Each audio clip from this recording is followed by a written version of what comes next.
என்ன bro last week நீங்க Parappana அவதூறுக்கு reply வீடியோவா சீமான் ஸ்டாலின் கிட்ட காசு வாங்கல, அந்த சொத்தோட மதிப்பு 15 கோடி இல்ல வெறும் 50 லட்சம் தான், மேலும் அது சேல் டீட் இல்ல செட்டில்மெண்ட் டீடான தெளிவா சொல்லி ஈஸியா விடுறதோட ரிப்ளை போட்டேன். அதுக்கு நீங்க என்ன ரிப்ளை பண்ணிருக்கீங்க? இல்ல அது வந்து செட்டில்மெண்டாவோ ஏதோ ஒன்று வந்ததா வச்சுக்கோங்க. என்ன வச்சுக்கிறது? அவதூறு பரப்பும் போது மட்டும் வாய் வக்கனையா வந்துச்சு, உண்மையை ஒத்துக்க வாய் வலிக்குதா? பேசுறது என்னமோ 100% உண்மை மாதிரி கால கல்வி காமிச்சிங்க. இப்போ நீங்க சொன்னதெல்லாம் பொய்னு ப்ரூவ் பண்ணியாச்சு. நாங்க எதை கல்வி காமிக்க? மீண்டும் தப்பா ஒத்துக்க பயந்துட்டு சீமான் அந்த சொத்து டவுரி வாங்கிட்டாருன்னு புது கதையா மாத்துறீங்களே. என்ன ஹேருக்கு நீ வந்து டவுரி வாங்குற? கேவலமா இல்ல?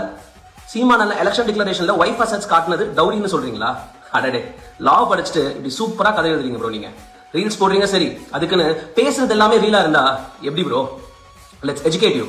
Under the Representation of People's Act, Rule 4A படி Form 26ல ஒரு MLA கேண்டிடேட்டும் மனைவி பேர்ல இருக்கிற சொத்தை டிஸ்க்ளோஸ் பண்றது ஒரு லீகல் ஆப்ளிகேஷன். அதை யார் சொல்றா? எலெக்ஷன் கமிஷன் சொல்லுது. அப்படி ஃபைல் பண்ண ஒரு டிக்ளரேஷனை வச்சுக்கிட்டு உங்க ஈகோவை சாட்டிஸ்ஃபை பண்ண முதல்ல அது ஸ்டாலின் காசுல வாங்கின சொத்துனும் அதோட மதிப்பு 15 கோடினும் என்னமா கதை கட்டின. இன்னைக்கு நீங்க சொன்னது தப்புன்னு ப்ரூவ் பண்ண உடனே அதை ஒரு டவுரின்னு ஸ்டோரி கிரியேட் பண்றீங்க. வெக்கமா இல்ல? சேல் டீடுக்கும் செட்டில்மெண்ட் டீடுக்கும் தான் வித்தியாசம் தெரியல, டிஸ்க்ளோஷருக்கும் டவுரிக்கும் கூட வித்தியாசம் தெரியல. ஏதோ இவர ஸ்டார்டிங் ஸ்டேஜ் இக்னோரன்ஸ்ல பேசுறீங்கன்னு நினைச்சேன். இல்ல deliberate மக்களை ஃபூல் பண்றீங்க. Isn't this a betrayal bro? So say me, what are the essentials of dowry? அது சரி, உங்களுக்கு அதெல்லாம் தெரிஞ்சா எப்படி இந்த மாதிரி கதை விடுவீங்க?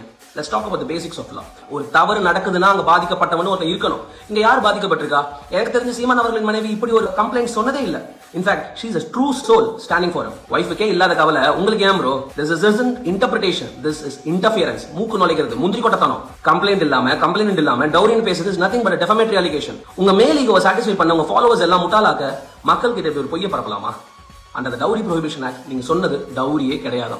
உங்களை மாதிரி ஒரு தேர்ட் பார்ட்டி கம்ப்ளைண்ட் இல்லாம ஏன் விக்டிமே இல்லாம இப்படி ஜெனரலைஸ் பண்ணி அவதூறு பேசுறது it's a desperate attempt for views and likes.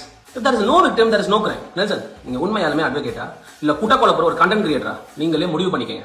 இப்படி அரைகுறை நாலேஜை வச்சுக்கிட்டு தேவையில்லாத அவதூறு பரப்புறதுக்கு எதுக்கு அட்வொகேட் ஆகு? மத்த அட்வொகேட்ஸையும் அசிங்கப்படுத்துற மாதிரி வேணும்னா பேரை அரைகுறை நெல்சன் இல்ல அவதூறு நெல்சன் வச்சுக்கோங்க, கரெக்டா இருக்கும். லாஸ்ட் வீடியோல சொன்ன மாதிரி தான். We respect your work. Being a new advocate, I congratulate you on your work career. நீங்க பெரிய ஆளா வாங்க, பட் பி போல்டுனா ரெக்டிஃபை யுவர் மிஸ்டேக்ஸ். ஏன்னா மன்னிக்க தெரிஞ்சவன் தான் மனுஷன், மன்னிப்பு கேட்க தெரிஞ்சவன் பெரிய மனுஷன். Be a better human first, then be a better lawyer. Followers ஏமாத்தாதீங்க, அட்வொகேட்டாக அசிங்கப்படுத்தாதீங்க. ஸோ துட்டு ஸ்டாலின் இல்ல, சீமான் டவுரியும் வாங்கல, சொத்தோட மதிப்பு 15 கோடியும் இல்ல. இன்னும் சொல்லணும்னா ஒழுங்கா கதையும் நீ எழுதல.